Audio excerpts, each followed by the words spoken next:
Yes, it's she, the Divine Mother, she who made the universe. Yes, it's she, the Divine Mother, ruler of every heart's desire. Love more ancient, bliss eternal, may our hearts soon be merged in thee. Yes, it's she, the Divine Mother, she who made the universe. Yes, it's she, the Divine Mother, ruler of every heart's desire. Love more ancient, bliss eternal, may our hearts soon be merged in thee. Love more ancient, bliss eternal, may our hearts soon be merged in thee.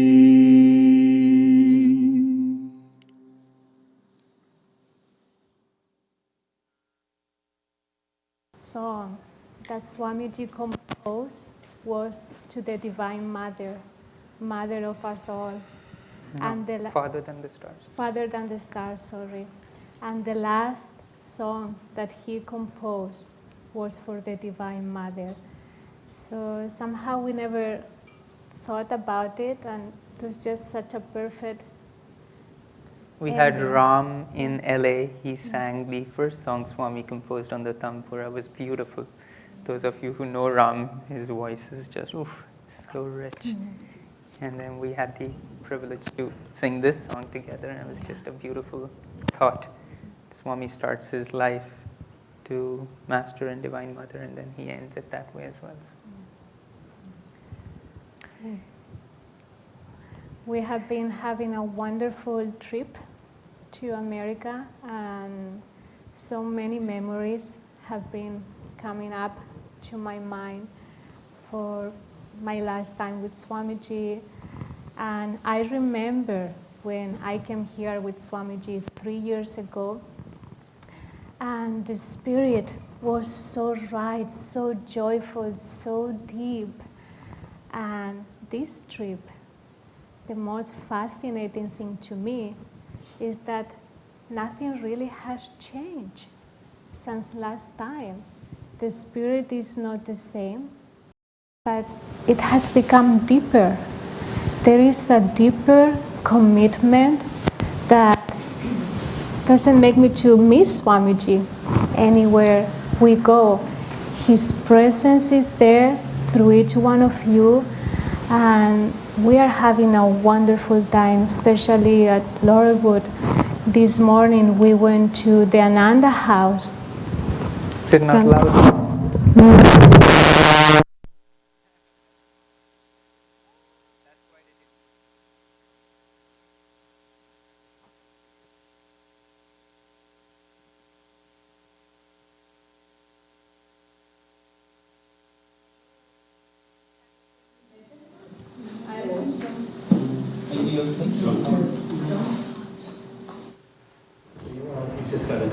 Okay. Now? Yeah. So today we went to the... Don't move. Don't touch. Don't move. So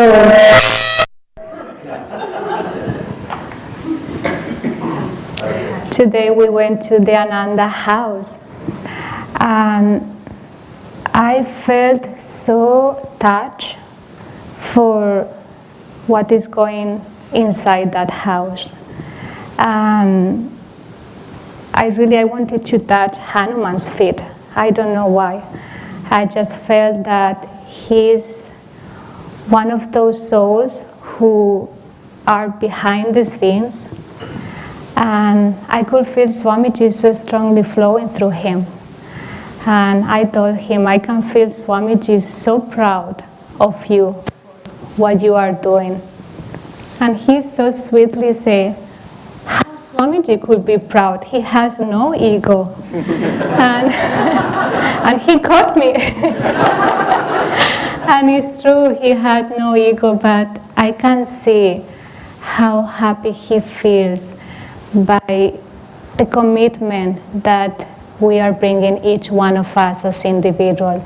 And I think it's such a blessing for us to be part of this divine ray, really, that he was the first pioneer who created the whole movement.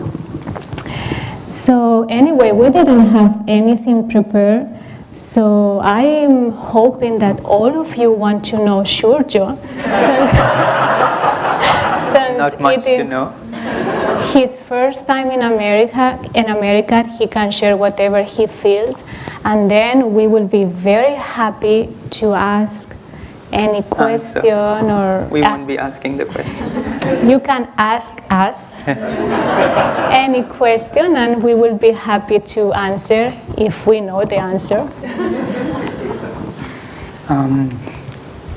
Such a joy, truly, to be here. We've been doing a little round of the communities and the colonies. We've already, essentially in California, we've been to the village, Sacramento, LA, and Palo Alto. We've just came from Palo Alto. In fact, it's interesting that for the service that we attended on Sunday, they also performed "Well Done, Lord." So it certainly seems to be the theme.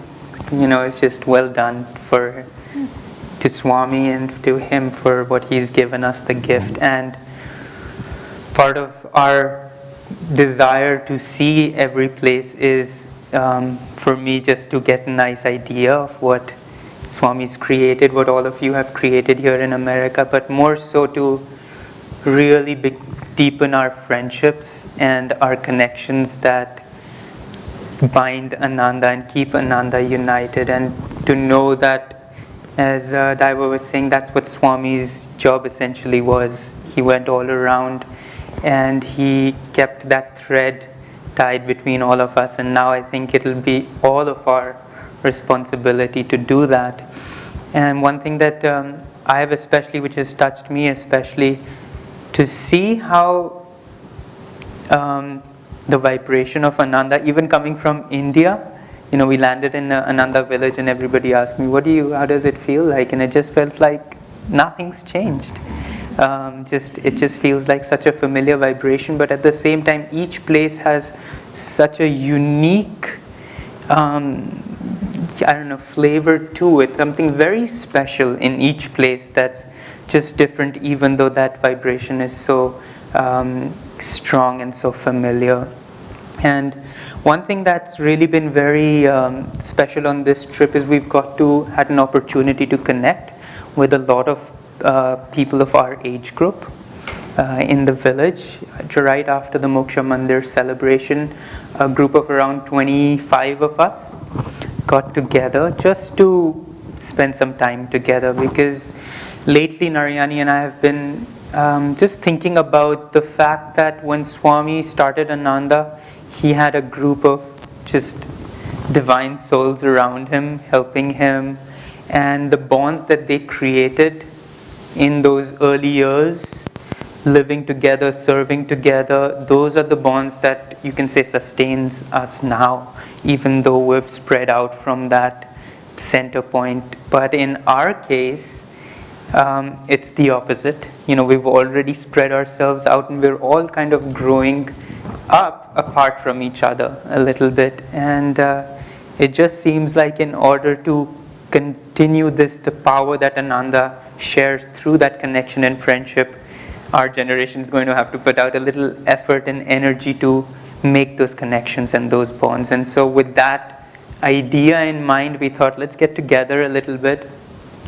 And people were just sharing as they felt inspired about how they came to Ananda, how they read the autobiographies, a particular interaction they had with Swami that was very meaningful to them. And so it wasn't like we were sharing anything in particular except our own inspirations, but the energy that was created was so beautiful, so deep. It inspired Narayani and I just to really think about doing this more consciously. And so when we went from the village to LA, we spent time with Narayani and Dharma Devi and a little group of the younger people over there. Then we went to Palo Alto. We really tried to get all there are around 10, 12 of them over there, beautiful souls. And we just started coming up with the thought of trying to make some sort of a yearly retreat, maybe for a week or two, where we can all come together, serve together, meditate together, do pilgrimage together, and really get to know one another on a very deep level, so that no matter where we are, those bonds, the friendship of love, of trust, will really help us, our generation, keep the same spirit that Swami kept with them. And so that's been really very special for us in this trip. And we are hoping that every time many of us will gather together, we hope to do it in different communities every year, because that will give a chance to people who are living in those communities to get to know the next generation too. And we want to keep knowing all of you. So if people from India and from Europe come here, you will be able to mix also with those people, and it will give a sense of we are part of the Ananda worldwide, and you will be able to feel from those European younger, be part of the work in Europe, be part from the work of India. I think if we keep doing that every year, it will keep us united, and it will keep us to getting to know each other. And I think it's something that will keep bonding Ananda and all the communities around the world. So let's see, the inspiration just came 4 or 5 days ago, and every community we go, we keep receiving this inspiration, and Laurelwood has a beautiful location for us to gather in 2-3 years from now. So let's see. Yeah, we figure they'll all come together in Laurelwood and stay for maybe 11 months of the year. Yeah, let's see. Well, I can easily see that happening. Yeah. The idea is to go to each community and really do a service project together that not only will benefit the community, but it's really when we serve together that we get to know each other and to know each other's strengths and weaknesses and cooperate together and really do something for Master, for Swami, for those communities, but more importantly, just to help in our attunement with each other. Because there was a karmic group that started Ananda, and it feels like a new karmic group is coming, and it's high time we find out what our karma is together and how through those deep bonds will we be able to support each other through that. And one of the things that we have clear is like we don't want to create this subtle division, next generation versus the old people, however you want to call it. But well, it's making it easier for us because they're getting older, we're getting stronger. So it will be a way where really more than the next generation is the next wave in Ananda, the next phase of Ananda, where it is not just the next generation, it is all of us together and all of you helping us, the next generation, to keep moving forward. And I think all of us need to do it together, and I think this going to each community every year will help that process. And we don't know how the details will work out, and we don't want to know the details, but we know that something beautiful may come out from this process. Right now we're hoping that Assisi will be the place we'll do it together this coming year. So maybe for 2 weeks, all of us gathering together, putting, a concert together, having to have a play together, serving the community there in some project that might be helpful for them. So we're really excited. You actually had a reason. You had an explanation as to why you felt Assisi was the place to launch this from. Do you want to share with folks why you feel like that's the appropriate place? Well, several reasons, or I don't know, several.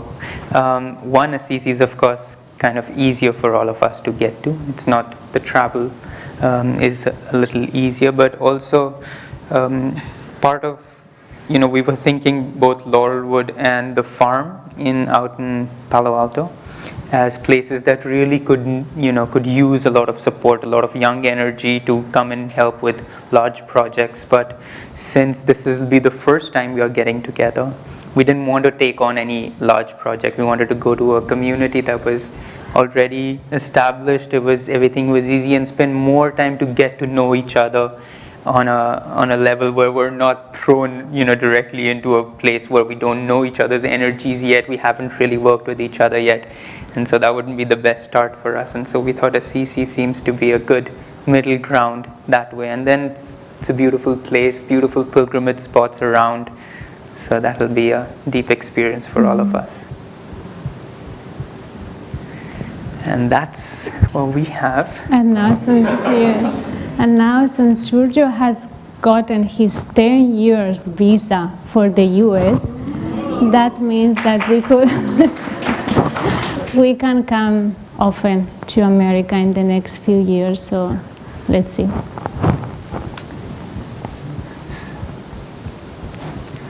What is your home base? Are you in Pune? Where do you live most of the time? We just moved from Pune up to Delhi. We have a center in Delhi, and so we've been there just a month and a half now. And is it a community? I mean, do a lot of other people live there, or mainly just staff? Mainly just staff, which includes two others, Daya and Keshava. I don't know if you know them, but Daya and Keshava are longtime members of Ananda. Keshava used to be Swami's secretary back in the 70s, and they lead a lot of pilgrimages. So those of you who've come to pilgrimage to India certainly know them very well. That was a word from our sponsor. We're going in October of 2016, just as a reminder, and they will help us, and I and Keshava in the tour. So they're going to help us with the tour, the month-long tour to India in October of 2016, which you are going on, I'm sure. So that's where we are now. When is the Assisi get-together? We're thinking sometime in the mid to end of June, because there are a few of our key young individuals, including Erica, and we have Kamran and Brian and Craig and such, who are in the schools. And so we're going to plan it around when there's the summer vacations and so. And is that this year? No, Next year. It's too much this year for us. I mean, we would love to go on another little vacation, but Yeah. So each of you had a special time with Swami. You spent the last several years, and you spent the last 7 months. 7 months, yeah. But it was very focused. And I'm wondering just what you can share with us of what you feel that Swami is giving you that you might pass along to us. Mm-hmm. I'm still digesting the whole process, and I think it's going to take me my whole life just to really even understand what he was giving me as an individual and what he was giving to the world and to the work. But if I can resume everything in one word, what he was giving me, I would say vibration. And more than teachings, more than words, more than anything else, he was giving a vibration that hopefully I was able to absorb as much as I could. And I hope I will be able as an individual to share that outwardly or express that in whatever way, which I don't know yet. But I think that was his main way of communicate with each one of us, through his vibration, yes, through his love, through his joy, through his bliss, through his satsangs. But underneath everything he did, everything he said, there was a vibration that he was constantly wanted for us to tune into, especially in meditation. This is why it's so easy. Now we can tune into Swamiji. We can feel his presence. We can feel his guidance, because there is a specific vibration that each one of us has absorbed through the years, through his voice, through his words. But that vibration has been always the underneath message, and I think is what makes Ananda unique. It has a very unique vibration, and that's Swamiji. And I think for each one of us right now, that is the best legacy, that he has given us the opportunity to tune into that fine vibration that is constantly around us and within us. And he's giving us the freedom to express that vibration individually in every specific area that we feel inspired to express. The 7 months that I had the opportunity to be around Swami, I grew up in my Ananda phase, really listening to a lot of stories from everyone about Swami, and those stories were very much of Swami, being at the helm of everything. But the Swami that Narayani a little more, but certainly I got to kind of witness, was a Swami very much more withdrawn, very much more in the state of his liberation. And so it was a very different vibration, truly. It was a very different. There were two things that were happening. Swami withdrawing much more, but at the same time, those 7 months, we traveled around India. We went to 6 different cities. Swami spoke to thousands of people, each hall at least 1,000 people. In Chennai, 2,000 people.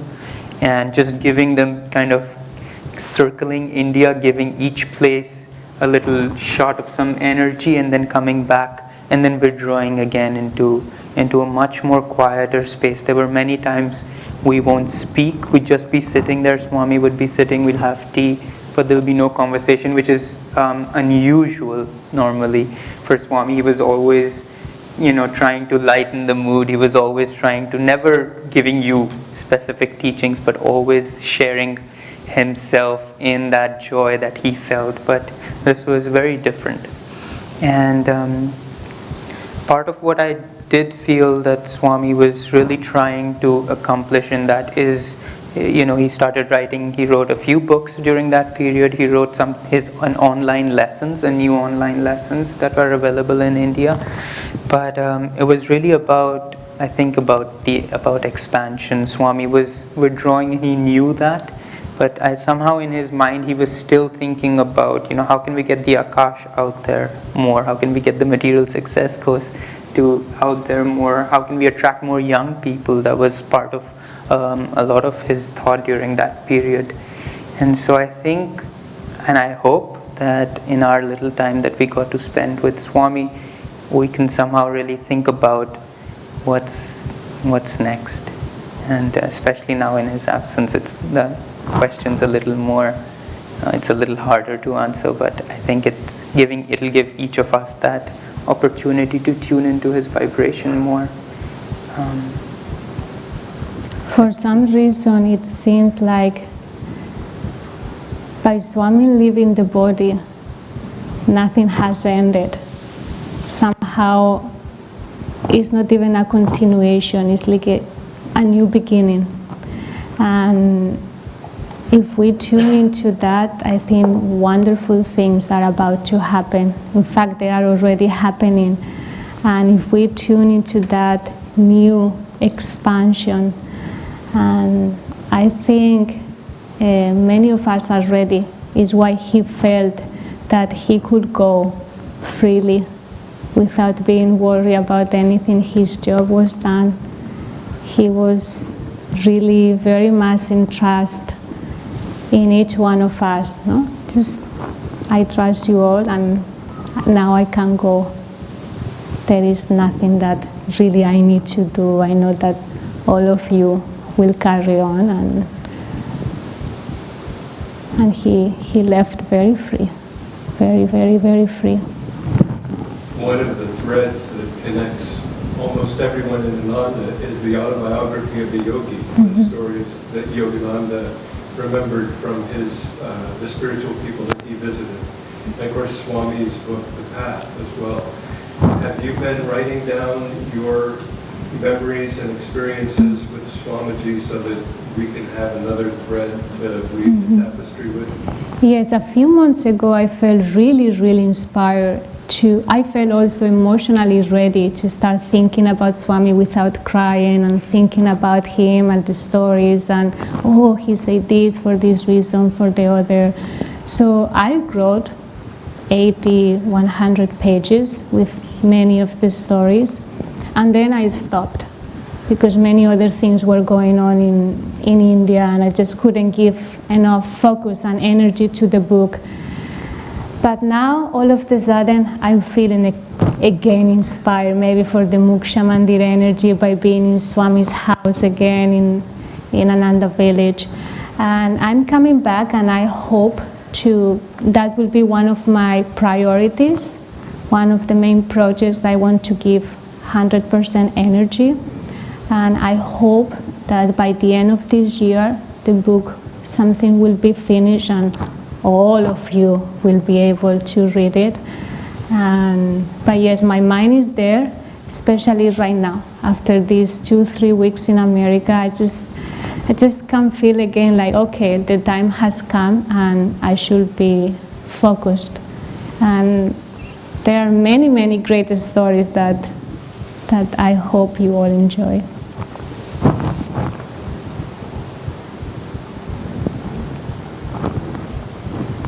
I was moved by both of your talks during the tribute. Thank you. Narayani, when you spoke of the sweetness of Swami asking you to send him a sentence every night for him to edit. And Shurjo, when you spoke of Calvin and Hobbes.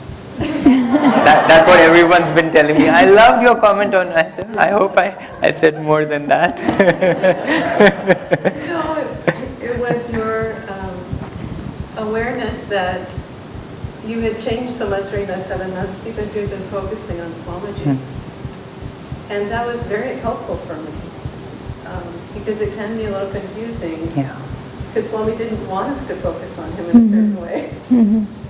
But I've been practicing that since, and it's very helpful. And I just wondered if either of you wanted to say any more about these things. Do you want to say something? You know, I don't know either what, and I'm still playing with the thought a lot. Swami knew that Master told Swami and everyone that he was the last guru in our line of gurus, and then comes along Swami to complicate things for us.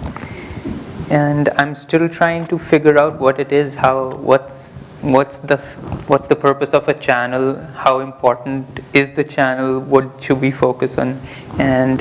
But as you said, and as I said at the Moksha Mandir, it was very different for me, because all those 3.5, 4 years that I was in Ananda, I really only focused on Master.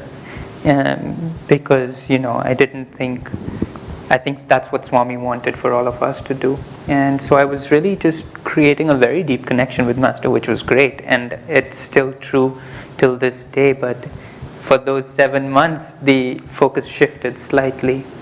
It was still Master, but somehow we kind of started channeling through Swami. And well, those 7 months were the most transformative of my life. Now I am, and once Swami passed, I kind of went back to Master. And because I didn't need I wasn't thinking of Swami's physical body, but again, recently, I'm calling on Swami more. And I think there are two aspects here. I mean, we have Master who is in charge of our liberation, and we have Swami who I think is in charge of our service to Master. And when it comes to how can I serve Master more, I like to tune into Swami. And when it's just a very deeper spiritual connection, I try to tune more into Master. And so I'm still finding that balance, but I don't really know. I don't think there's a right or wrong answer there. But there's something that we should be exploring. For me, I always had the feeling that, and I always wanted to tune more than Swami Kriyananda as a person or as a personality, what was flowing through Swami Kriyananda. And that is, for me, was the main focus. His body helped me to be grounded, to be practical, to care about the physical aspect of the teachings. But I don't think I never got up that much into that personality aspect of it.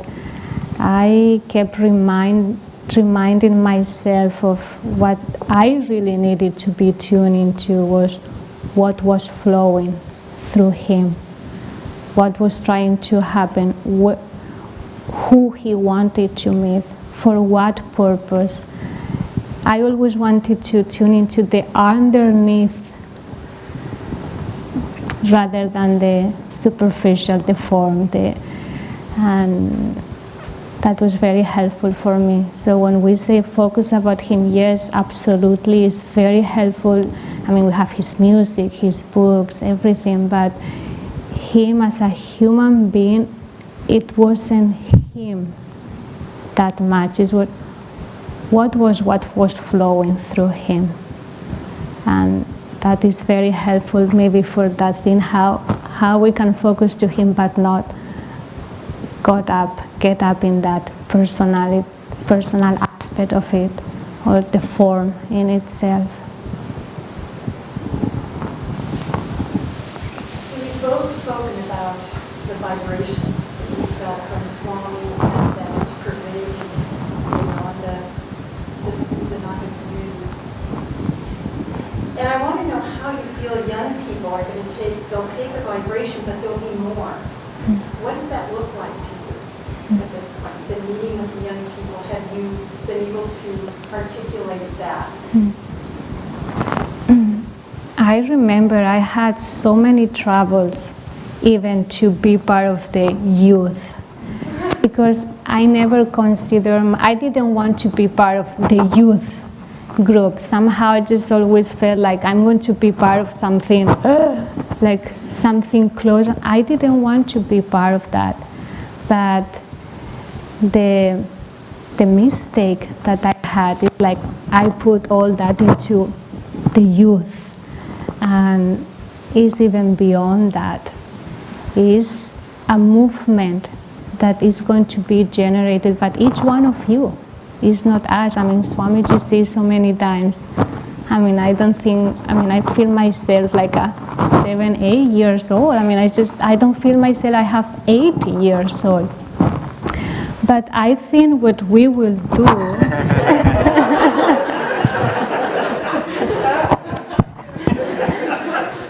I think there is a very unique thing that all of us can do to inspire us. The vibration that I meant about Swamiji, it was a vibration of expansion and kindness and positivity and joy and cooperation and include everyone and inspire everybody.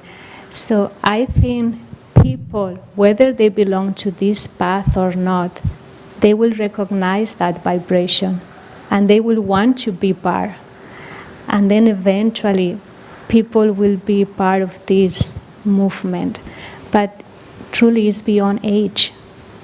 It's just the next generation because someone needs to carry on, but everybody's carry on. And we just will do maybe longer because we are younger, but that's the only difference. You have expanded talents, knowledge, and more of a global world now than ever before. Yeah. Part of,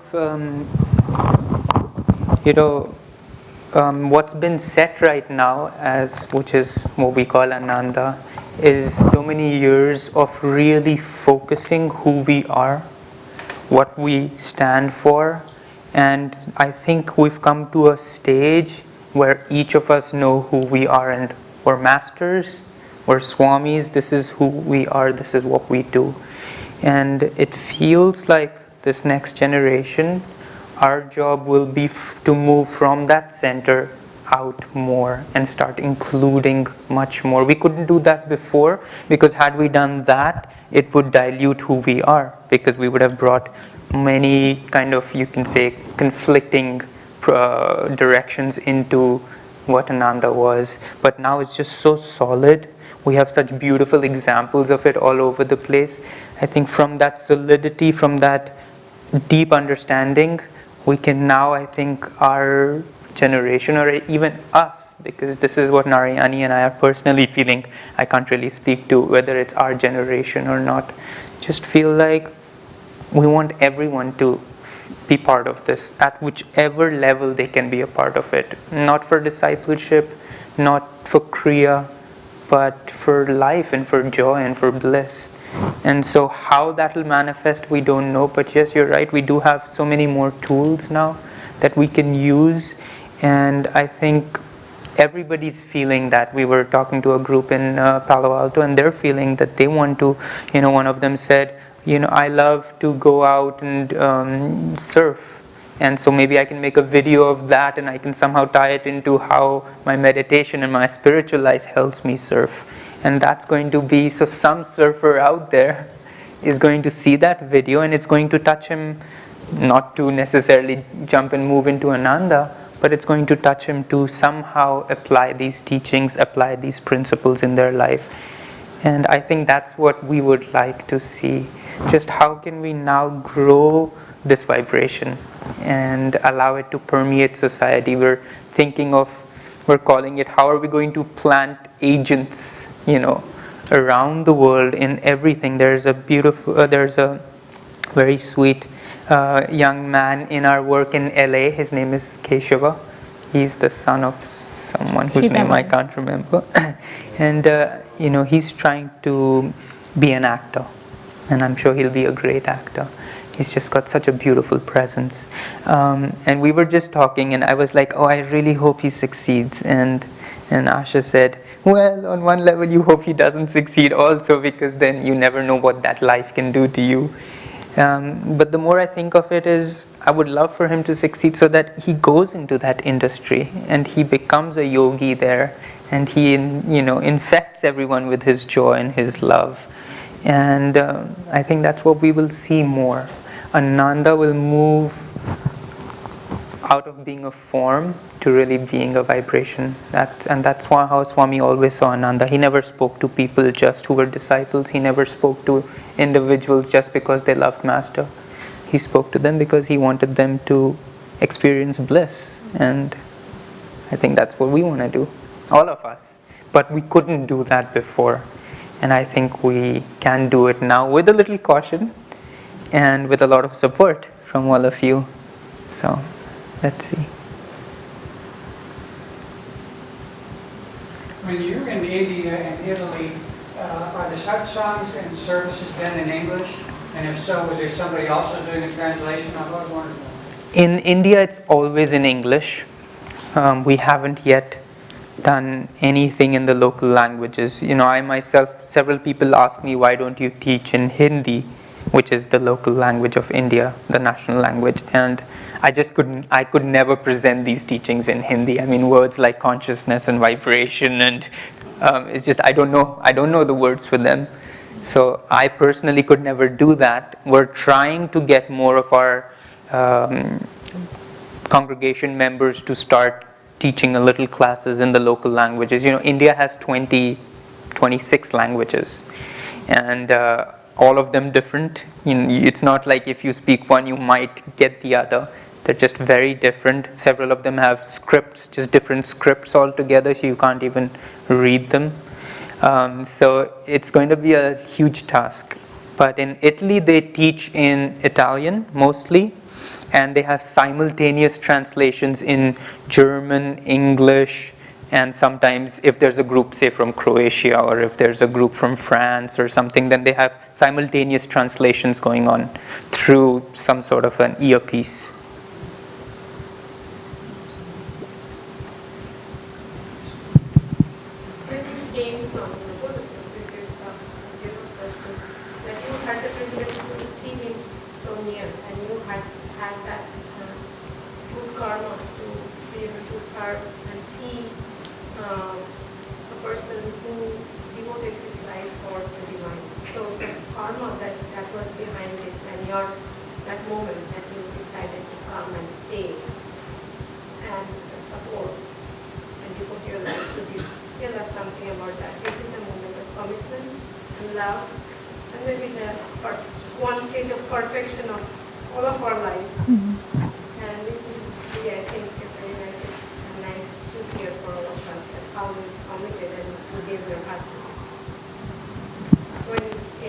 How did we come to Ananda and to Master? You can start. They are eager to know more about you. Me? Okay. All right.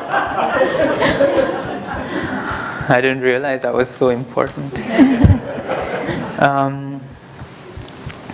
Nothing very interesting, really. We were at the village, and all these beautiful souls were sharing how they first came to Ananda, and some of them have such dramatically beautiful stories. I was so jealous. Just like, and the book fell into my lap, and there was no way that I could have avoided. When I was in my 11th grade, I was just very, very disillusioned with what my life was going to look like. And so at that point, I started, I just started thinking about why I'm here and such, those similar questions we all have. And I read a book by Richard Bach. It's a book called Illusions. And there's a story in the beginning of that book of this Messiah, of this who, people come to and they want him to help them and change their lives. And this Messiah realizes that all he's doing is doing miracles for them, but he's not changing them. He's not changing their consciousness. Therefore, each time they go back satisfied, they just come back the next day. Now help me and my family, now help my child, now help my husband, now help my job. And so this guy gets so tired that he disappears for a little while, and he goes and has a little conversation with God. Now, I was raised an atheist, so I didn't have any connection with God or anything spiritual or religious. But this man has a conversation, and he comes back from whatever the conversation was, and he's very happy when he's back, and he's just whistling. But these people throng him again the moment he comes back.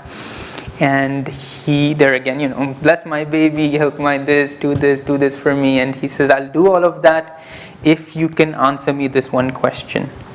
And he says, what if God were to come to you and ask you to suffer for him? What would you do? And everyone shouts and says, of course we will suffer. If God asks us to suffer, we'll suffer. No matter what he asks us, we'll do.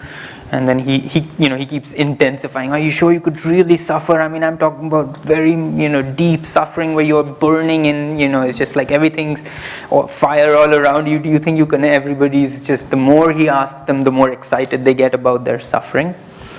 And then he asks them, but what if God comes to you and asks you to be happy for as long as you live? What will you do then?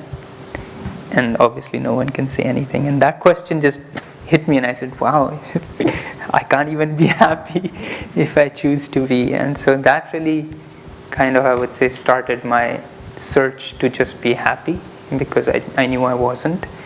And then, how these things are. One book leads to another, leads to another, leads to another, leads to the autobiography.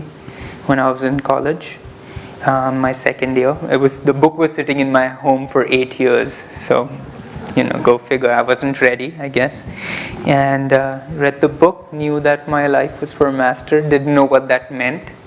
Just knew that the day my college finishes, I will go and join an ashram and dedicate my life to Yogananda. So I thought I'll join YSS, SRF in India. And I just had this idea, this picture that I'd just go there, present myself, and they'll welcome me with open arms, no questions, no nothing. So I didn't put any energy out into finding where they are, who they are, what the organization's about. I just knew it was, that there is an organization, and I just assumed that, of course, they'd love to have more people dedicate their lives to God. And I started receiving the lessons as part of that. But then, just as a few months before my college was about to finish, my mother, she read an article about Ananda in a magazine. And when she read that article, she immediately called me up and says, there's another organization that is also following the teachings of Yogananda, and I think they'll be better suited to you.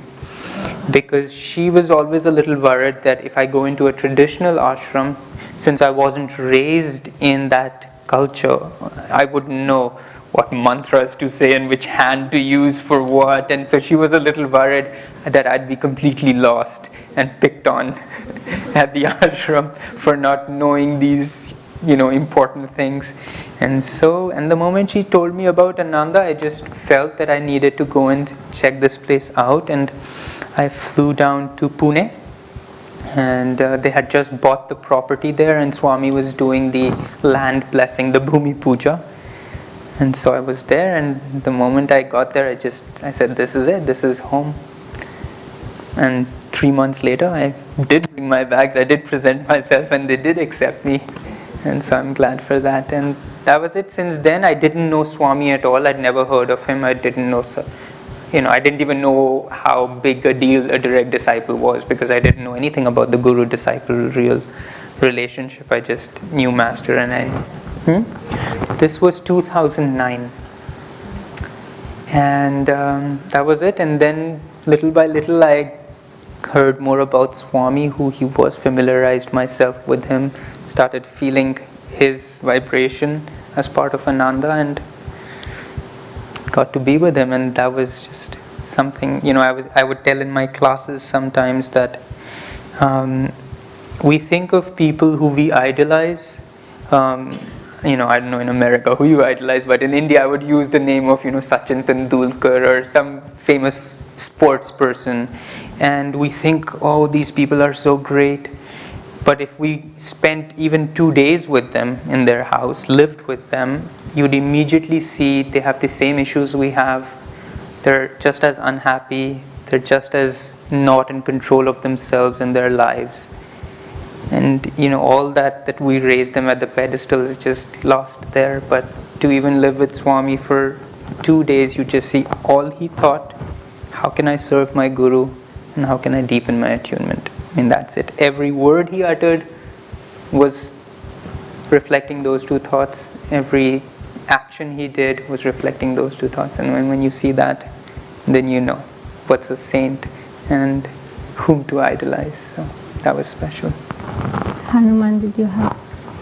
I was wondering, did Swamiji in his last period of his life ever talk about further reincarnations? And has anybody thought about the possibility of him reincarnating anytime soon? That would be nice. The only thing that I have heard is that he said many times, I hope I don't need to come back again. That was his first thought. But then he was open to the possibility of coming back. The fact that Master himself told him, this will be your last life, and many other, we went to several readings, to several people, Agastya and Brigu and a few others, especially the last one that we went with him, Shurjo, Swami and myself. The person there said that this was his last life. And the sweetest of the things about that reading that made Swami somehow cry about it is because that man told him, you know, you have done more that it has been asked to you to be done on earth. And your guru is very, very pleased with you. You have done more than expected. And Swamiji said that from the whole reading, we were there for 1 hour, 1 hour and a half. Those were the words that he kept in his heart. And he said, I didn't care that much what he said, but just those words. He said it was the most meaningful thing for me. Everything else I didn't care. Even though it was the last time, it doesn't matter. But know that my guru is pleased. That's the only thing that really mattered to him. I think Swami mentioned, I don't know if I'm imagining this, that if he came, he would like to come when Master comes in the Himalayas. Did he say that? Can't hear you. Just having a private conversation here. Yeah, he said that, but I don't think that's serious. I mean, No. He will speculate about this. If Master comes, I may come.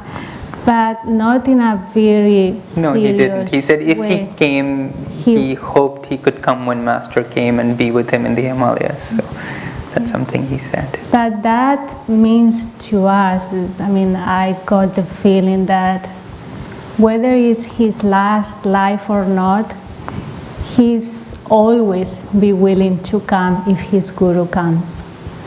No matter for what mission, no matter for what, even if it doesn't matter, but I think he will always volunteer himself to come with Master. I'm curious the kind of reception that you two received in LA. How many people showed up? We didn't. There wasn't a community in LA. Is there just a center? It's pretty much Just a a center. yeah. We didn't do anything in LA ourselves. We went there more as a pilgrimage to Master's shrines and just being with our Guru Bhais over there. That was more than we needed. Yeah. I mean, even this is for us strange, but it's fun because we we get to see all of you and just spend some time. Classes and celebrations do you guys have at your center, and how is it different than in America? The class structures are a little different in India. It's easier because from the day one you can just talk about karma, reincarnation, God. You know, you don't have to build up to it. You don't have to start with, well, you see, there might be an intelligent being who's who's very benevolent, and you know, maybe he's there. Let's not commit to it yet. But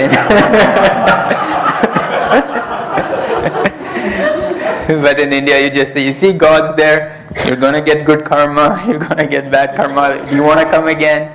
And so you can start at a very comfortable level where everyone's on the same page. And so our classes are, we can have, you know, we don't, for the Hong Sa, we can do it in one class or two. We don't, our first introduction to meditation isn't 4 or 5 classes as it is in some of the centers here. But other than that, I think we do very much the same things. We don't do the Festival of Light in India. And in fact, we've been talking about it and seeing how we can do it more in India because it's a beautiful thing to do, but it's just there's no context for it. there, and doesn't mean we can't create it, but that's just something we haven't been doing. In each of our centers in India essentially do it their own way, just feeling their own congregation, feeling their members, feeling what's going to work, what will they easily accept. You see, our teachings are very revolutionary in India. They're not something everyone knows. It's not common to know that Jesus and Babaji hang out and decide what to do about the earth together. And it's not common to know that Jesus himself was a yogi, as it's not common here, but it's not common there as well. The way that Master explained the Bhagavad Gita, no one knows that. No one knows that each of the characters represent a quality, and that's the inner battle that's going on, and how beautifully he showed that battle to us, and that we can relate to it so easily. Everyone thinks of the Bhagavad Gita just as either a very historical event or just a fictional event.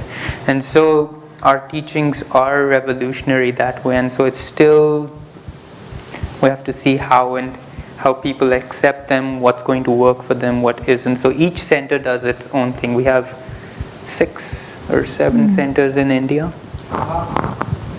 and in most of the major cities. And so some of them do the purification every Sunday, some of them do the mantras and the fire ceremony every Sunday, some don't do that at all, or they'll only do it on a special occasion. So it's a very fluid system there as of now.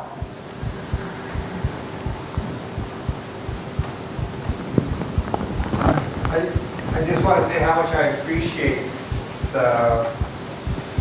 the ability for it to be fluid and not to be in too much of a form. That Swamiji gave us all these things from basically a Western perspective and a European perspective, but he was always open to whatever people were doing. Absolutely. He was definitely not a form. No, he wasn't. In fact, if you see the last projects that he created, even the Naya Swami order, it was so open to everyone, and he wanted to make that point very clear, no matter what path, what religion you follow, and you just can be part of the movement rather than the form. And he said it's a very personal relationship between you and God. And that's the main thing. There is no, in fact, one of the, I remember once he mentioned to me, I don't know if anyone else was in the room, but he said, even if Ananda dies, the ideal will continue. So there are principles, there are ideas that are universal, and they will always be there. Ananda is helping tremendously to bring those ideas alive. You can relate to them. It's very easy to see them apply those ideas, those principles, but they are always there. Ananda is helping to bring those ideas and those principles alive. Even Master had to come to America and really present these teachings in a way that people understood them, in a context that they were familiar with, because you can't just come and do your own thing. And it's the same in India. We're also trying to feel what's most comfortable for the people, but eventually it'll have to also get some form in it. Too much fluidity also scatters the energy. So feeling it out. There's one ceremony that Swami came up with years ago that didn't quite take off. In one sense, that you sort of don't redeem the superconscious attunement ceremony. And it's very much without any particular form. It seemed like it might suit the whole ball of India really well. I certainly loved it, but I seemed to be in a minority. Anyway, have you ever thought about anything like that? That's very interesting, because when we were about to leave Pune, move from Pune to Delhi, and we had to do a satsang, I don't know why, but the thought of doing the attunement ceremony came into my mind. Oh, I know what it went. Because we were going to move from Swami's house in Pune We were going to move from Pune to Delhi, and I was cleaning Swami's house, and I found this booklet with all the Ananda ceremonies. And I found the attunement ceremony, which I had no idea that that ceremony existed. And for the next following 2 days, I just got stuck in my mind and in my heart. There was something very vibrationally sweet about that ceremony. So the day before the satsang, I told Shurjo, please learn the music of this ceremony. Just let's do it for the community, for the satsang there. And it has something very special about that ceremony that unites people. At the end of the ceremony, in fact, it's a song, Join in Prayers, where people hold hands and they just sing together. And many drops to make the sea, Each one of us are the little drops that make the sea, the divine sea. And I felt quite inspired by the ceremony. I have not read the whole thing. We didn't do the whole ceremony, but it would be nice to think, or maybe to ask Jyotish Devi, Asha, what they think about the whole ceremony, or it can be adapted, or we can do something around that ceremony because it has a power. What's beautiful about it is it's not just about attuning ourselves to God and Guru, but attuning ourselves to each other as a group. So the attunement ceremony has that twofold purpose, and it really seems something worth doing every now and then, if not each time. So you have our vote as part of it. Well, when we come next year. Uh-oh. Yeah. This is just a trivial thing, but Swami often referred to the second Brigu reading that he got. Mm-hmm. And he talks about how the pundit reads to him from Brigu saying, I've already given you that reading in my Yoga Valley. Mm-hmm. But he never explained what Yoga Valley meant. Mm-hmm. I don't recall ever hearing that. Does that mean anything that you know about? No, I think it's just the name of that particular bunch that existed somewhere else. Okay. So it was just the name of the, I think so, that's my understanding. Okay. Good enough.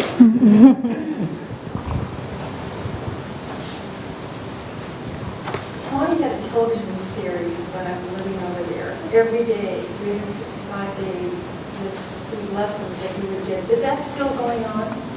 No. A different one was going on, and I think we're just at the stage where that's ending. You see, it takes a lot of money to keep that on the air.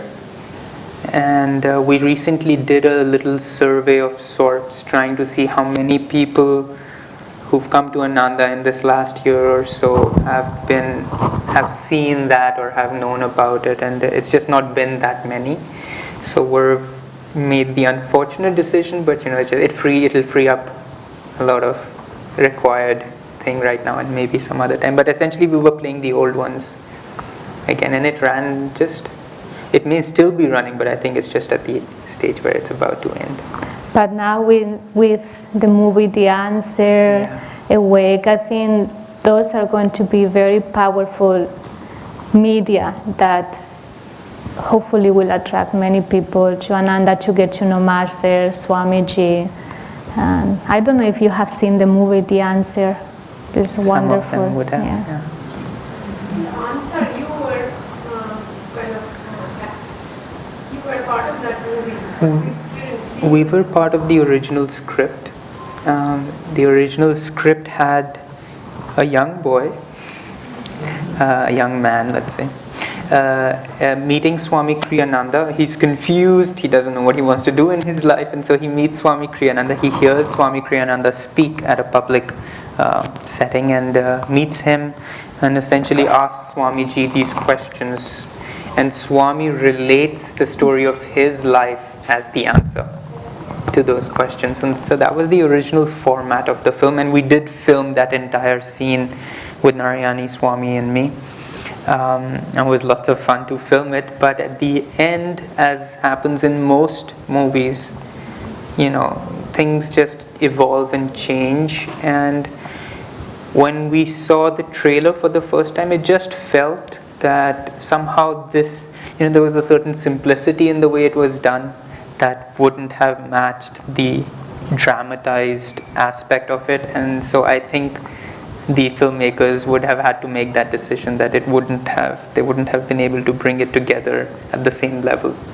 But there are scenes that we recorded with Swamiji and with us. There were many of us in the room, and they are still there, and we have asked Kavita, the producer, please don't give them away and keep them for the records for Ananda, so people also will be able to see them. In fact, it was very particular period, and I'm sure Miriam will remember about this, but we had to fly from Calcutta to Mumbai, and we will spend 3-4 days in Mumbai to do the filming. And in that filming, Swamiji had to answer a few questions.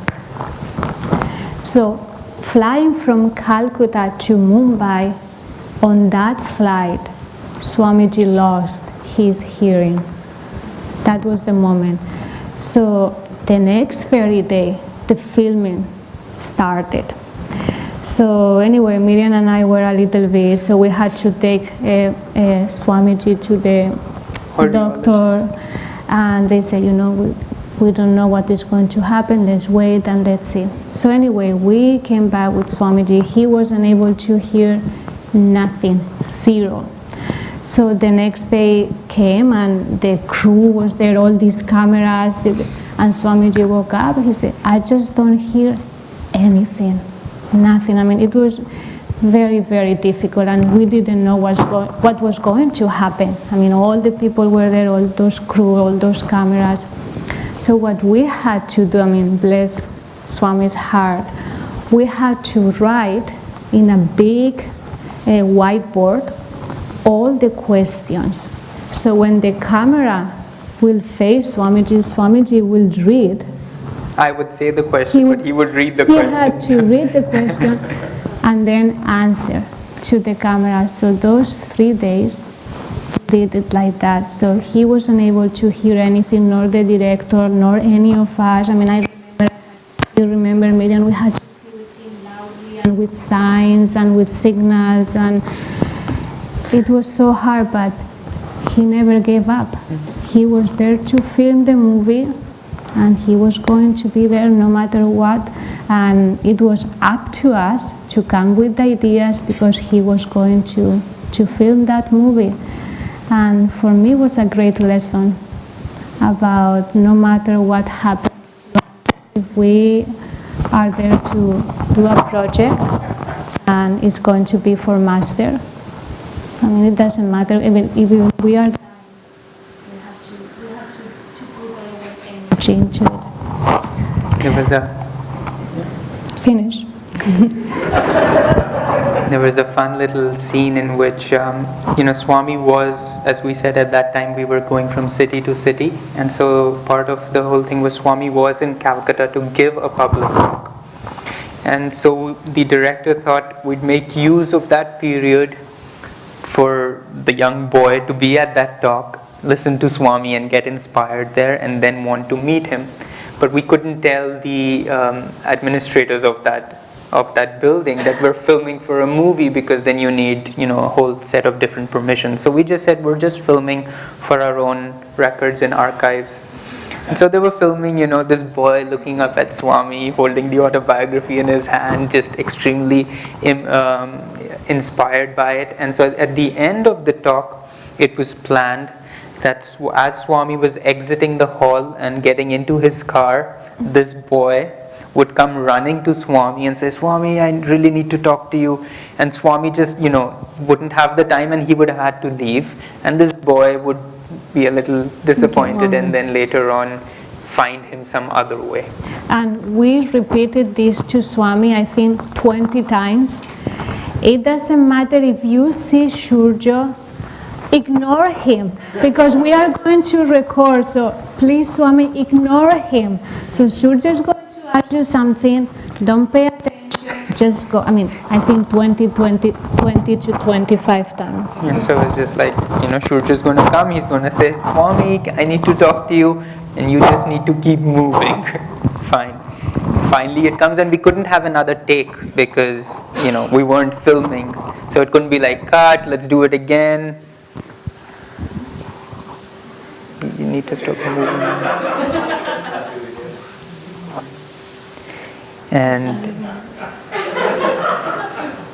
And so we couldn't do it again.